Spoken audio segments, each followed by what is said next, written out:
Okay, now that we got that out of the way. Yeah, it is. It's Gold Stroke Motor Day. How so? December 9th.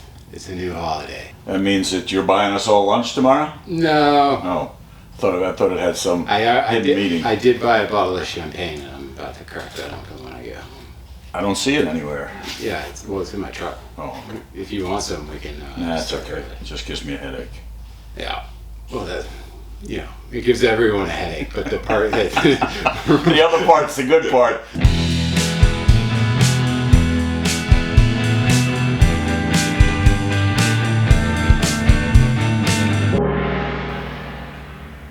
Okay, so we got some questions this week. We did get some questions, and remember that one question I asked, or I told you about? I think it was 2 weeks ago. Someone commented on YouTube and sent in a question, and we didn't get to it last week. Okay. It was, can you put early exhaust fin nuts on later bikes? Yeah, the ID is all the same except for the 77, the early 1970s. No, actually that's not true. They're all the same. The R69S is where they started. The R69S is what started with it. You can use those. The R69S exhaust nuts have little holes around the outside for using a special tool that had a radius and a pin in it. And then after that, starting in 70, when they came out, they just had the regular wrench that fit in between the fins. So the /5, and what we're talking about is they're longer. The fins are longer. They're a different style. Yeah, they're different style, but the threads at all are the same. So yeah, they fit. Should vapor blasted hubs be clear coated before relacing the wheel set? They were never clear coated from the factory. The rims I think were clear coated, but the hubs never were. So the only reason you might clear coat it is if you wanted a little sheen, or if you thought that the clear coating would stay on and the air would never get the aluminum, so wouldn't get that effervescence looking corrosion on it. Yeah. But in general, they never had any. You can spray hard surface conditioner on them. ProPrep made a hard surface conditioner, and we've got some other stuff here that you spray on and then just kind of wipe around, and that keeps the air from getting to the metal. And that'll help, and you got to do that on a regular basis. But, and it'd probably be a little bit easier to clean in the future. Well, yeah, it keeps the grease off it, and that's what the grease and mud and water runs off it. That's what it touts. It touts it being a conditioning the surface so that stuff can't embed itself in it. So you don't have to. No, the factory didn't do it either. But if you like the look. Sure, but I imagine they have a matte finish, because you want the hubs to be shiny.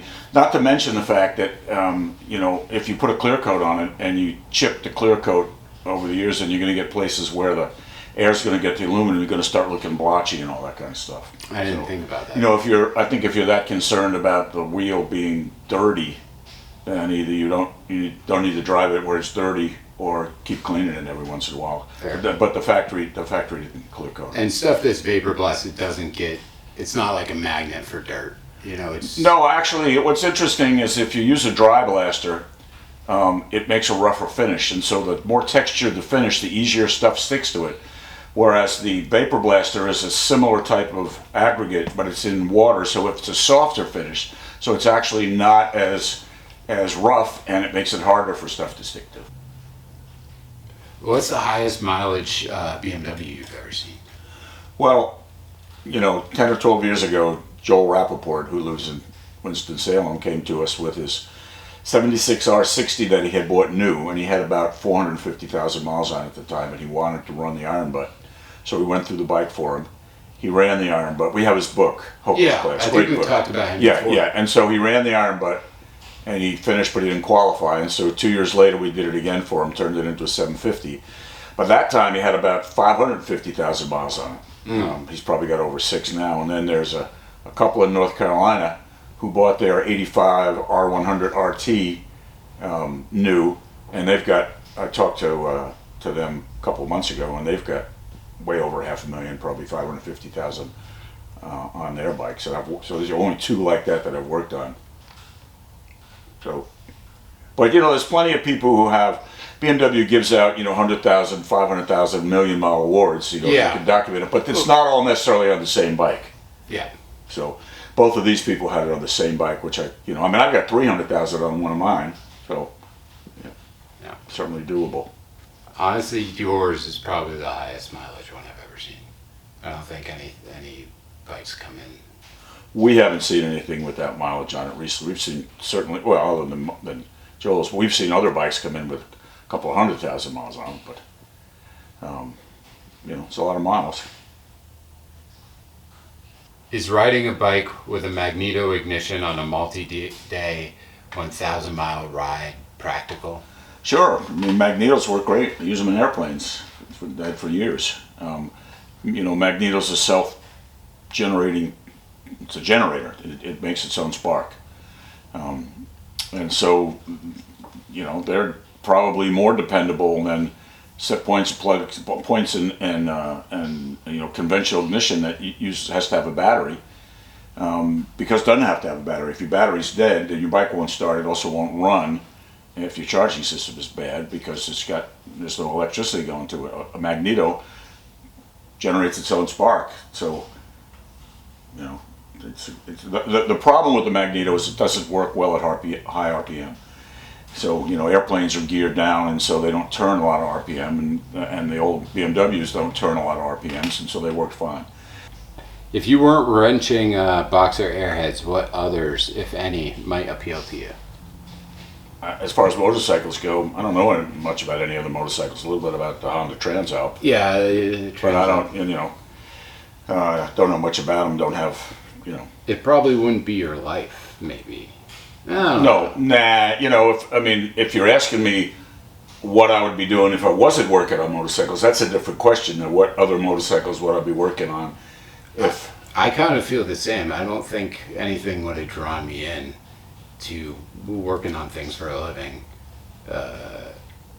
besides these. Well, you like to say they're infinitely repairable. Yeah, I do. They last a long time, and you just, they're easy to work on. I mean, relatively easy. They're idiosyncratic, but once you learn that, they're pretty straightforward. Yeah. Pretty well engineered, sometimes over engineered, but. Yeah.